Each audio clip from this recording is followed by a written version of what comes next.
Nós vamos trazer um bate-papo com o Luiz Carregal, porque o assunto são os fungicidas com resistência.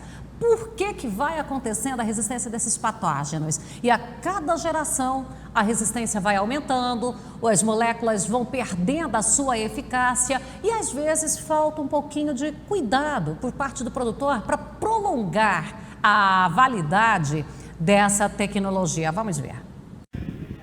Eu estou com o Luiz Henrique Carregal, que é fitopatologista, e nós vamos conversar sobre os desafios com os fungicidas. Como que é o cenário atual? Bom, nós estamos vivendo um cenário um pouco complicado em relação aos fungicidas, principalmente por causa dos problemas de resistência. Hoje, os 3 principais grupos químicos que a gente utiliza, principalmente na cultura da soja, a carboxamida, estrobilurina e triazol, todos eles, nós temos pelo menos uma espécie de fungo resistente a esses grupos químicos. E essa resistência, como que ela funciona? Ela vai a partir dos anos que foi se criando essa resistência? Na verdade, o fungicida ele não gera resistência, ele só seleciona, é um processo natural que vem acontecendo ao longo dos anos em função de alguns equívocos, às vezes, que a gente comete em relação ao tipo de produto que a gente usa, ao número de aplicações, a doses, a forma de aplicação, se já tem doença presente ou não. Então, assim, tem uma série de características que acabam culminando numa seleção desses indivíduos que são naturalmente resistentes. Se o agricultor seguir as recomendações técnicas, principalmente no que diz respeito a vazio sanitário, momento de aplicação, grupo químico, dose, variedade, ciclo, a gente vai ter menos problema. Toda vez que houver uma pressão maior, o uso do mesmo produto várias vezes, um modo de ação específico, o agricultor não utilizar fungicida multissítio, isso tudo vai agregando no problema da resistência, vai aumentando e nós vamos selecionar os fungos resistentes cada vez mais rápido.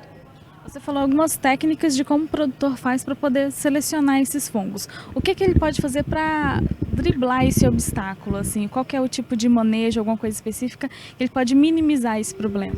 Sim, o primeiro ponto é obedecer o vazio sanitário e não mudar a fase do vazio sanitário em Goiás, que já foi alterado agora. Não deveria ter sido alterado, na minha opinião.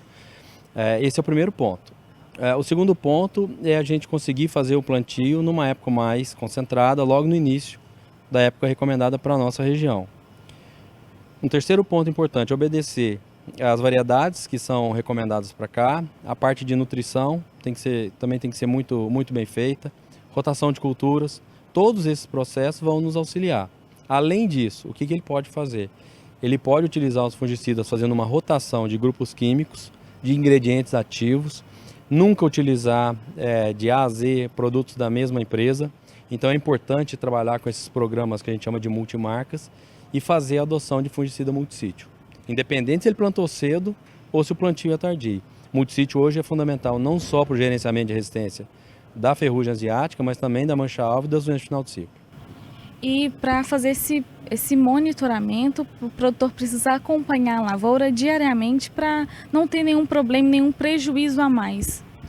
O agricultor em si mesmo, hoje ele não acompanha a lavoura, né? Ele tem a equipe técnica dele que tem que estar cada vez mais treinada, que tem que ter cada vez mais conhecimento e o cara tem que usar informação. Ele tem que saber o que está acontecendo, o que está acontecendo durante a safra, o que aconteceu depois da safra, ver os resultados de pesquisa, para aí ele conseguir tomar as decisões o mais assertivo possível.